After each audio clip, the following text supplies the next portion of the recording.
नमस्कार, arise news में आपका स्वागत है। तो पेश है आज की अहम खबरें। बिहार में पंचायत चुनाव को लेकर राजनीतिक पारा गर्म है। पंचायतों के वर्तमान मुखिया जहां अपने कामों के सहारे जनता की अदालत में हाजिरी लगा रहे हैं, तो वहीं भावी उम्मीदवारों के पास विकास को लेकर अपना एजेंडा है और वो लोगों से एक बार मौका देने की बात कह रहे हैं। अराइज न्यूज अपने दर्शकों को विभिन्न पंचायतों से ग्राउंड रिपोर्ट दिखा रहा है। इसी क्रम में आज हम पहुंचे सीवान जिले की कर्णपुरा पंचायत, जहां ऊषा देवी भावी मुखिया उम्मीदवार के रूप में लोगों के सामने हैं। सीपीआई एमएल से ताल्लुक रखने वाली ऊषा देवी जमीन से जुड़ी महिला हैं और क्षेत्र के लोगों के सुख दुख में हमेशा साथ खड़ी रही हैं। यही वजह है कि पंचायत में भावी मुखिया प्रत्याशी के रूप में उन्हें भारी समर्थन मिल रहा है। कर्णपुरा पंचायत में उनकी लोकप्रियता और भावी मुखिया उम्मीदवार के रूप में अराइज न्यूज ने उनसे खास बातचीत की। देवी किस तरह के विकास का काम करेंगे? यह कर्णपुरा पंचायत का मैं दूसरा बार यह मुखिया से चुनाव लड़ रही हूँ। मेरा दिल में इतना अरमान है कि मैं जनता के बीच में जब आए, मेरे जनता मुझे चुन लेगी, मुझे जनता चुन लेगी, तो मुझको लगता है कि जनता के लिए मैं रात दिन ये जनता के बीच में रहूँगी। ये जनता के लिए क्या है, क्या करना है। जो सरकार कहती है कि हम जनता के लिए ये देते हैं वो देते हैं, लेकिन जनता के पास कुछ पहुंच नहीं पा रहा है। तो हम लोग यही खोजते हैं कि वो रह कहाँ जा रहा है, कौन खा रहा है। तो फर्स्ट बार एक बीपीएल गरीब के लिए आवश्यकता है, दूसरा इंदिरा आवास आवश्यकता है, तीसरा ये वृद्धा पेंशन या लक्ष्मीबाई ये भी आवश्यकता है। वो हो नहीं रहा है, कोई कर नहीं रहा है।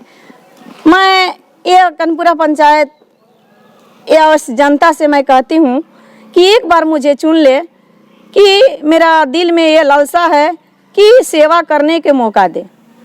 जो भी जीतता है तो एक बार में उनको मानसिकता यही रहता है कि दूसरा बार तो जितना है नहीं, जो भी आता है उसको हड़प सड़प के मैं लूटपाट करके दूसरा बार चला जाऊंगी।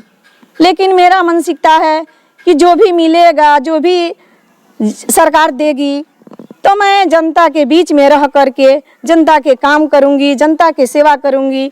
जो भी आवश्यकता के काम है वो रात दिन मैं लगी रहूंगी। मुखिया जी, आप बताइए हमें कि बहुत तरह की बातें हैं जिस तरह से मुखिया जो है घोषणा करते हैं और कि मैं ये करूँगा वो करूँगा, और समय जब जीत जाते हैं तो उस तरह की बात देखने को नहीं मिलती है।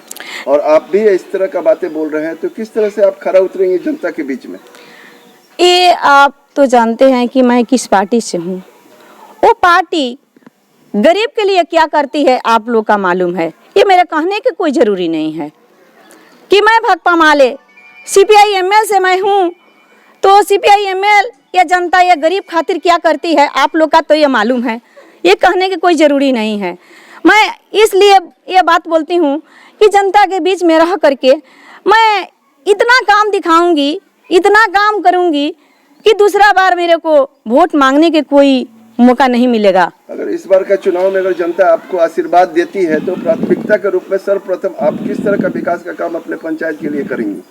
वही हम बोल रहे हैं नहीं कि बीपीएल, इंदिरा आवास, ये विधवा बूढ़ा पेंशन, ये रोड, ये नल जल के देखिए कि 5 साल हो गया, अभी तक नल जल मेरे ये वार्ड में नहीं पहुँचे हैं। तो ये बताइए कि कैसा वार्ड जीता है। ये लोग के ये दिल में ये सोच ये ना रहता है कि जनता काहे लिए चुनती है, जनता किस लिए चुनती है। वो जनता चुन देती है, उसके बाद ये सब कोई यह मानसिकता ये सोच रखते हैं कि अब तो जीत गए, ये क्या करना है, बस हो तो गया, जीत गए। लेकिन जीतने से तो नहीं होता है ना। वो जनता के लिए मैं उस तरह के काम करूंगी तब न जनता खुश होगी। ये बताइए ना, 5 साल तो बीत गया और नल जल अभी तक पहुंचा नहीं है। तो ये किस तरह के वार्ड है, किस तरह के मुखिया है, ये हम लोग का तो बहुत सारा गुस्सा आते हैं दिल में कि मतलब कि ये क्या बताएं आप लोग से। आपके पंचायत में पक्की सड़क हर एक वार्ड में बन चुका है या बाकी है? नहीं, बहुत सारा बाकी है। बहुत सारा बाकी है। हाँ। किस वार्ड में बाकी है? वो जो मठिया है, मठिया गांव, वो आता है सिमरा टोला से, उसमें तो इंटरकरण भी सही नहीं है, वो खत्म है रोड। आपके पंचायत में राशन का क्या स्थिति है?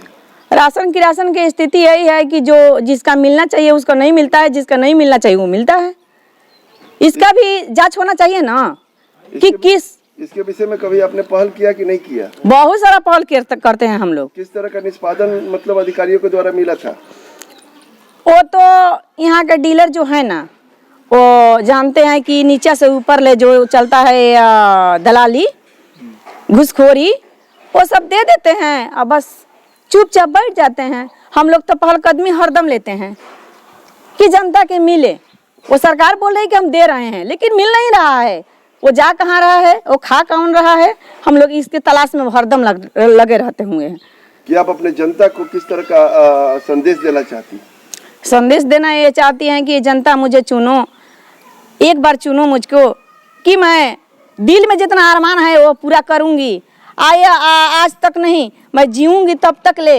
यह नाम कमाना जाना मेरे को दिल में बहुत अरमान है कि मैं मर जाऊंगी फिर भी जनता मतलब अफसोस करे, मेरे को याद करे कि रहे एक उषा देवी मुखिया आके हम लोग का लिए बहुत कुछ किए। कर्णपुरा पंचायत की जनता उषा देवी के विकास मंत्र को कितनी अहमियत देगी, ये तो आगामी पंचायत चुनाव में पता लगेगा। लेकिन फिलहाल एराइज न्यूज की ग्राउंड रिपोर्ट में मुखिया पद के लिए उषा देवी का दावा बहुत मजबूत है। एराइज न्यूज के लिए सीवान की कर्णपुरा पंचायत से मेराज अहमद की रिपोर्ट।